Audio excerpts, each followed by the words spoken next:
Вось фотка з нядаўніх нашых здымак у Киеве. Гэта шэврон на бронекамізэльцы з выявай чачэнскага генерала Джахара Дудаева. То бок беларускія ў дадзеным моманце, ды і не толькі, а таксама украінскія салдаты вельмі дужа рэспектуюць спадару Джахара. Ва ўкраіне ён, дарэчы, працаваў. Пару дзён таму я ўпершыню быў праездам у Палтаве і даведаўся, што там нават ёсць вуліца яго імя. ВР рэспектуюць за смеласць, за тое, што са шмат меншым, чым у ворага рэсурсам, увязаўся ў бой і вёў яго годна, паказваючы прыклад астатнім. Гэта першае. А другое, шмат цытатаў, якія сталі прароцкімі і пасля 2022 года завірусіліся ў сеціве. Мы канал «Загляне солнца». Давайте послухаем один з тейков спадара Дудаева, одобьемся и разгонимся. В Крыму еще будет бойня. Украина еще схлестнется с Россией. Хотят подмять, как и в прежние времена, опять Украину, Белоруссию. Каўказ канчаткова ўвайшоў у склад расійскай імперыі толькі ў 1859 годзе, пасля 50-гадовай вайны. Гэта вельмі шмат. Ні адной з генерацый расійскай арміі не было тут проста, і хутка, дарэчы, таксама не было. Калі ў 90-х тут, на Каўказе, распачалася вайна, генерал Грачоў абяцаў захапіць Грозны за 2 гадзіны сіламі аднаго толькі парашютна-дэсантнага палка. Але ж атрымалася 2 месяцы з незапланавана вялікімі стратамі. Але давайте мы з вами вернемся ў 19 стагоддзе. Год 1860. Александр II стварыў Церскую вобласць ад ракі Церак. Магчыма, вы чулі пра так званых церскіх казакоў. Гэта не карэнныя жыхары таго рэгіёна, а вайскоўцы-каланіялісты, якіх імперія сяліла на занятых тэрыторыях, каб падтрымліваць парадак.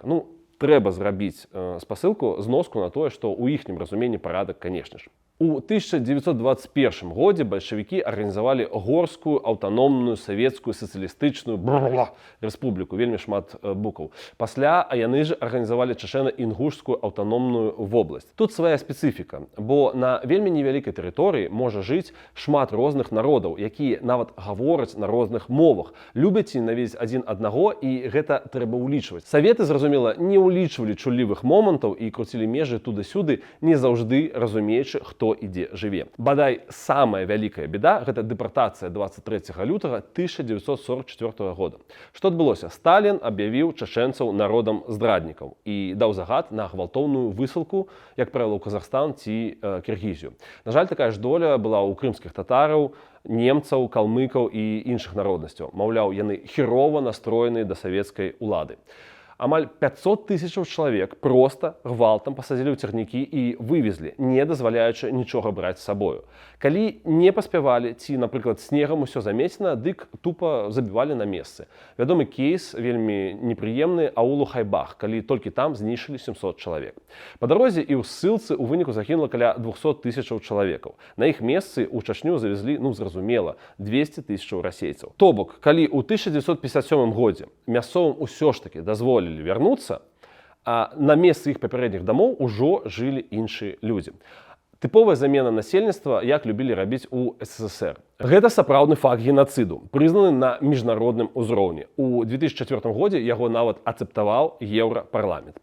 Перасяленцам быў і Джахар Дудаеў. Дадзеныя пра дату яго нараджэння вельмі адрозніваюцца, але па найбольш папулярнай версіі хлопчык з'явіўся на свет 15 лютага 1944 года ў сяле Ялрахой.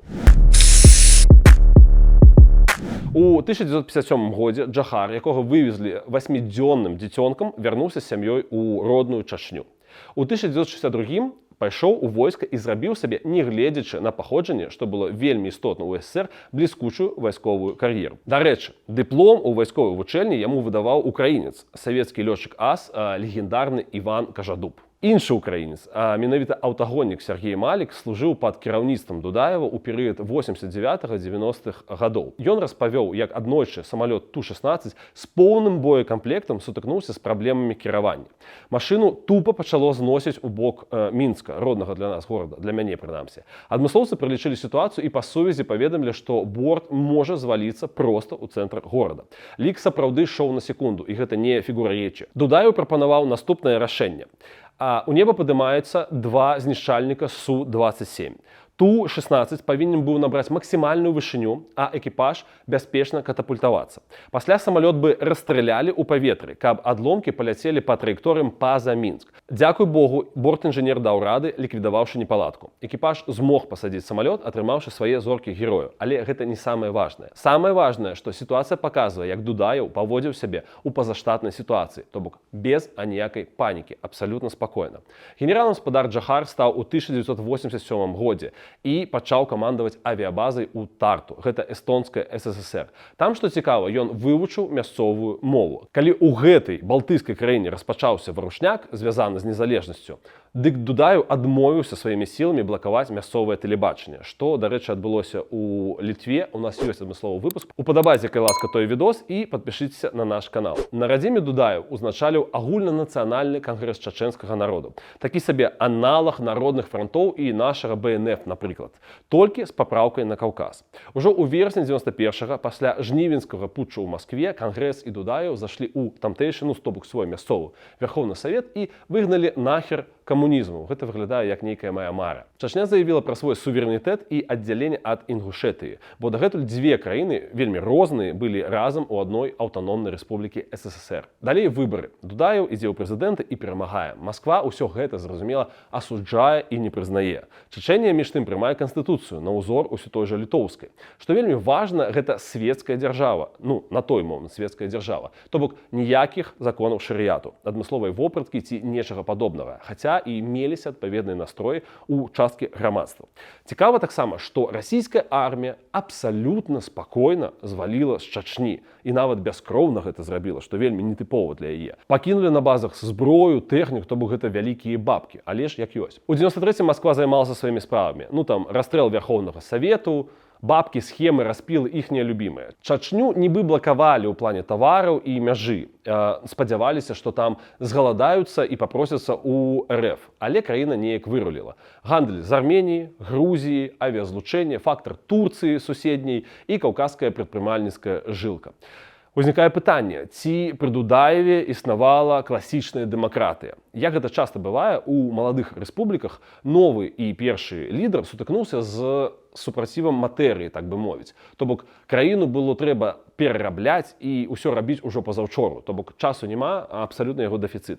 І тут вялікая рызыка проста згарнуць дэмакратычныя інстытуты. Што Дудаеў і зрабіў у 1993 годзе. Распусціў парламент, кабінет міністраў, канстытуцыйны суд, увёў прамое прэзідэнцкае кіраванне і нават каменданцкую гадзіну. Матывацыя вельмі простая, бо краіна была ўвесь час на валасок ад вайны. Ці б гэта было слушна, ці не, хай мяркуюць іншыя людзі. А мы давайце адаб'емся.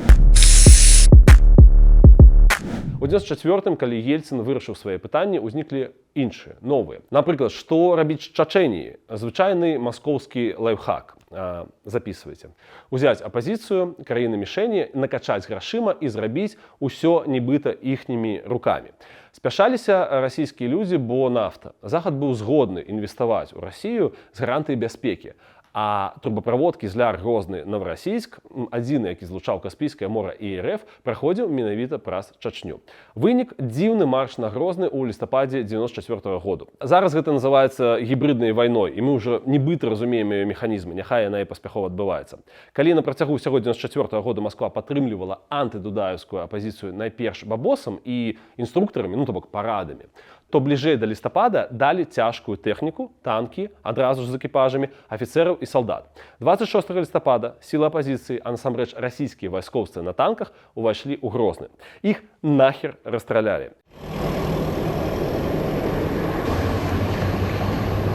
І самае цікавае, што ў палон патрапілі звычайныя расійскія салдацікі і тыя расіяне, якія працавалі на кантрактах ад ФСК. Это Федэральная служба контрвыведкі. Калі Чачня прад'явіла іх журналістам, Масква сказала: «Не нашы, не ведаем, хто такія». Тады Дудаеў спакойна заявіў: «Калі не вашы, дык ок, мы іх расстраляем». І вось тады ўжо заварушыліся дэпутаты Госдумы. Палонных патроху пачалі выменьваць.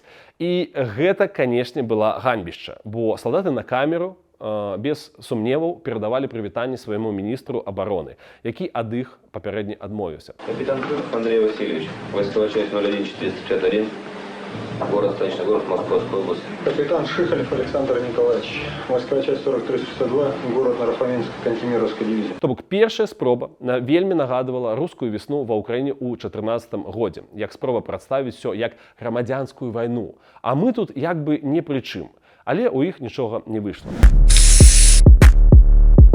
Дудаеў шмат разоў спрабаваў датэлефанавацца да Ельцына, але яго проста не падлучалі да сувязі.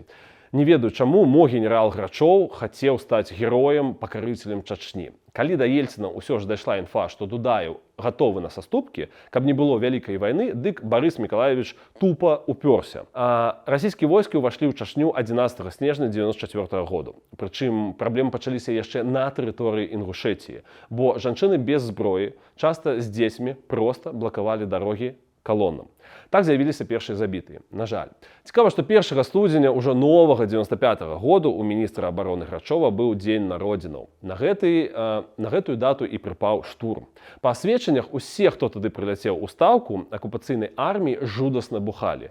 Грачоў, Сцяпашын, Саскавец і іншыя. Ну і гэта проста паказальная расійская дзіч. У горад запусцілі расійскія танкі, якія з гранатамётаў чачэнцы масава выгашвалі. Салдацкія скалугі, там кастрамы тупа гарэлі жыўцом. Ну а камандаванне паралельна тупа бухае і не прыходзіць у прытомнасць. Крывавы шторм ці крывавае пахмелле у выніку зацягнулася ажно на цэлы месяц. Тут варта адзначыць, што перад пачаткам інвазіі сілы Дудаева складалі толькі 15 тысяч бойцоў, 42 танкі, 66 БМП і БТР, 123 баявыя прылады. Ну, то бок на фоне моцы расійскай арміі гэта как бы нішто. Нават гаворкі не ішло пра нейкую там заходнюю дапамогу. Сілы складаліся з гвардыі ды апалчэння, то бок учорашніх там трактарыстаў, таксістаў, лекараў і гэтак далей. На дапамогу ўсё ж такі прыехалі ўкраінцы з УНСО, а ўжо пазней падключыліся добраахвотнікі з краінаў Балтыі, снайперы і снайпершы. Ну, то бок тэхнічна галяк, але ж якая сіла духа. Сімвалам той абароны былі надпісы «Добро пожаловать в ад» на уездах у Грозны, якія вельмі добра запомнілі расійскія салдаты.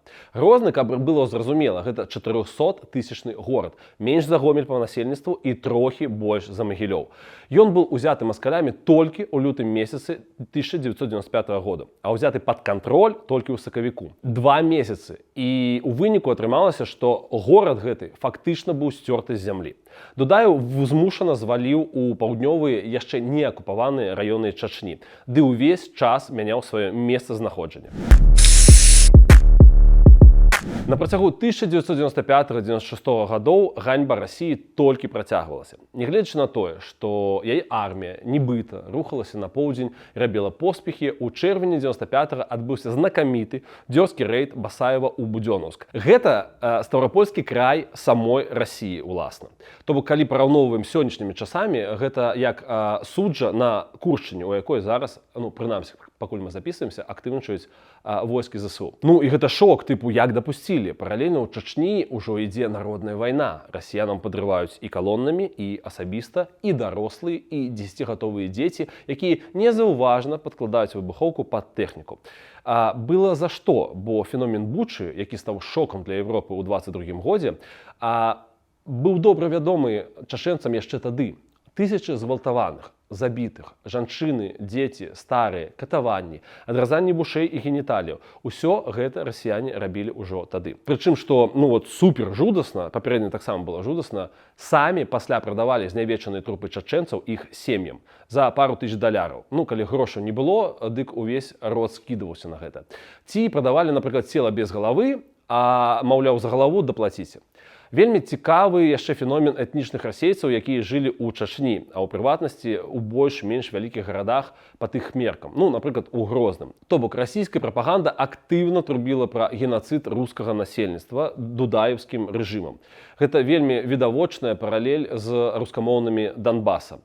Але ў рэальнасці ад знішчэння Грознага найперш пацярпелі самі расейцы. У асноўным гэта былі перасяленцы ці нашчадкі перасяленцаў савецкага часу. Чаму так адбылося? Бо чачэнцы, мірныя жанчыны, дзеці маглі з'ехаць да радні ў горы ці сельскую мясцовасць. А расіянам не было куды. Яны жылі і верылі, што гэта іх не тычыцца, а рускія яны ж свае. Ну, у выніку так і гінулі. Даходзіла да смешнага, калі гэта слова можна выкарыстоўваць у нашым сённяшнім кантэксце. Прыязджаюць родныя з Расіі забіраць салдата палоннага. У асноўным гэта былі срочнікі. Ну, забіраюць яго ў чачэнцаў, вяртаюцца ў Расію, а іх сынулю там садзяць, бо здрада радзіме. Па тыпу ёсць пытанне, чаму ў танку не згарэў, а здаўся чачэнцам, здаўся ворагу. Таму некаторыя сем'і часова перахоўваліся разам са сваімі ж вызваленымі дзеткамі ў самой Чачні. На фоне гэтага трэшу Дудаева ідуць прапановы з Масквы. Давай, маўляў, Джахар, табе калідор зробім у які-небудзь Кувейт і валі ты ва ўсе 4 бакі. Можам і бабак даплаціць, дарэчы. Той, канешне, пасмейваўся. Яго адзінай умовай было поўны выхад расійскіх войскаў з Чачні. На фоне ўсяго гэтага Барыс Мікалаевіч Ельцын паляжаў у шпіталі, што некаторыя фармулююць як забухаў, а калі ўжо выпісаўся, дык атрымаў новы вельмі ўразлівы удар. А менавіта рэйд палявога камандзіра Радуева ў Кізляр і Першамайскае на тэрыторыі Дагестана. То бок чарговыя збітыя расійскія верталёты і сотні загінуўшых вайскоўцаў ды ментоў. Радуев пры гэтым сыходзіць жывы. А гэта ж, што важна, год выбараў, 1996, калі Ельцыну трэба кроў з носу зноўку стаць прэзідэнтам Рашкі. Вось тады і пайшла каманда знішчыць Дудаева любым коштам. Бо на думку расійскіх стратэгаў, ён не проста чалавек, ён чалавек-сімвал. І вось менавіта без яго супраціў згасне ў момант. Вялікі спойлер, не згас. Быў такі Канстантин Натанович Баравой, дэпутат расійскай дзярждумы. З ім Дудаеў перыядычна размаўляў па тэлефоне, калі меліся прапановы па урэгуляванню канфлікта ці нешта падобнае. Такі прыклад дыпламатыі нават у час вайны. Гэта Дудаева, на жаль, і пагубіла. Ён, конечно, хаваўся, але каб размаўляць, патрэбны тэлефон. І гэта была спутнікавая амерыканская трубка, якая цягнула ў любой дупе свету. Варта адзначыць, што на Дудаева было да халеры замахаў і да вайны, і пасля пачатку вайны. Двое агентаў, якія пралезлі бліжэй да прэзідэнта Чачні, былі рассакрэчаны і забітыя. Яшчэ адзін уладкаваўся памочнікам яго повара, а з ім атрымалася тое ж самае. Расіянам гэта, зразумела, прыводзіла да шалу. Вось каларытная цытата Михаила Барсукова, гэта галава ФСК, контрвыведкі.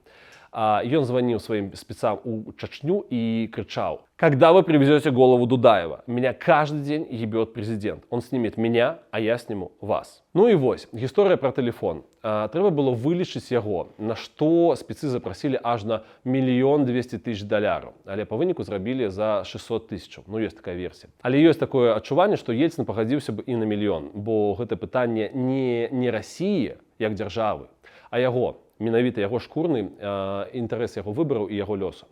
Тэхнічна трэба было засекчы і хуценька запусціць па мэце ракету. Дачакаліся. 21 красавіка 96 году Дудаеў спыніў сваю ніву недзе ў полі. Разгарнуў тэлефон, вялікая канструкцыя была, аховую блізкіх папрасіў атайсці падалей, каб спакойна размаўляць. Ну і сазваніўся з тым самым Баравым. Прыбор злавіў званок, перадаў інфу на Су-24, якія кружылі над Чачнёй, стрэльбавымі ракетамі, гібель. 22 красавіка пра гэта далажылі Ельцыну. Ну, бо правяралі, каб не лахануцца. У той дзень Барыс Мікалаевіч знаходзіўся з візітам у Хабаровску. Афіцыйная частка, а пасля, зразумела, рэстаран і банкет.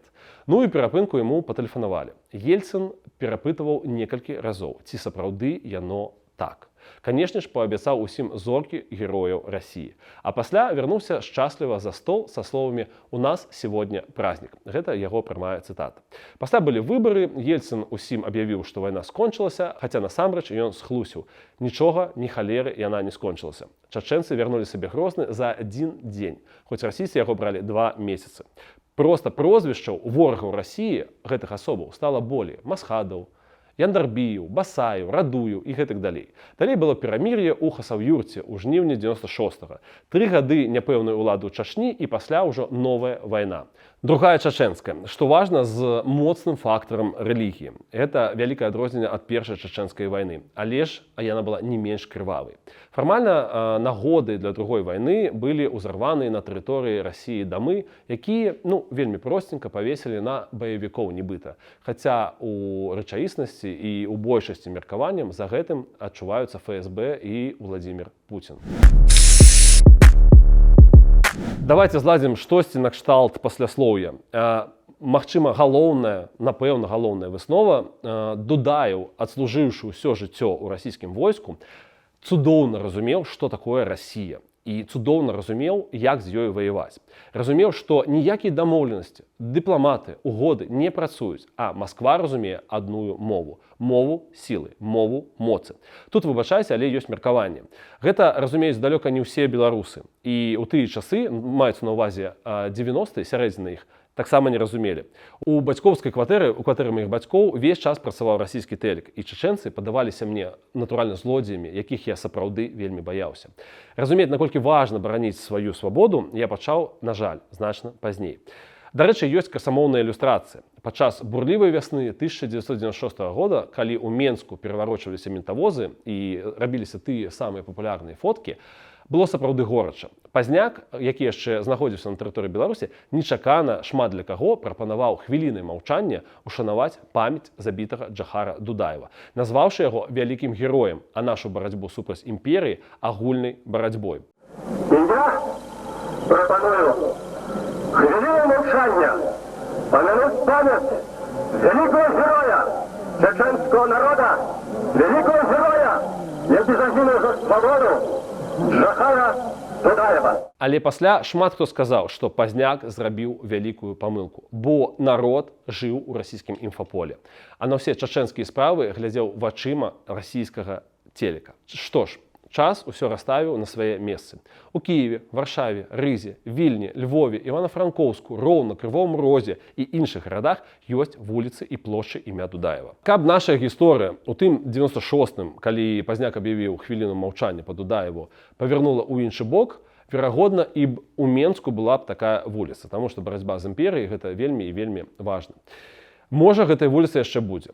Калі вас зацікавіла тэма, а мы сапраўды не хочам расцягваць гэта на нейкія неверагодныя аб'ёмы, а забейце, калі ласка, тупа в Ютубе Джахар Дудаев і паглядзіце яго вялізнае інтэрв'ю, там каля гадзіны. Больш дакладных і слушных фармулёвак, што такое імперская Расія, мне падаецца, ніхто не рабіў. Плюс у чалавека была вельмі інтэлігентная і цікавая падача. Слухаць яго адно задавальненне. Таксама я дадам, што ніхто да гэтага часу не ведае, дзе пахаваны Джахар Дудаев. Мясцовыя чачэнскія людзі кажуць пра тое, што гэта месца стала бы прыцягненнем паломнікаў і было бы вельмі сімвалічным, што прыцягнула бы ўвагу расійскіх спецслужбаў, а гэта нікому не патрэбна. Што ж, мне застаецца нагадаць, што мы канал «Загляне сонца» і прапанаваць вам Беларусець разам. Пакуль.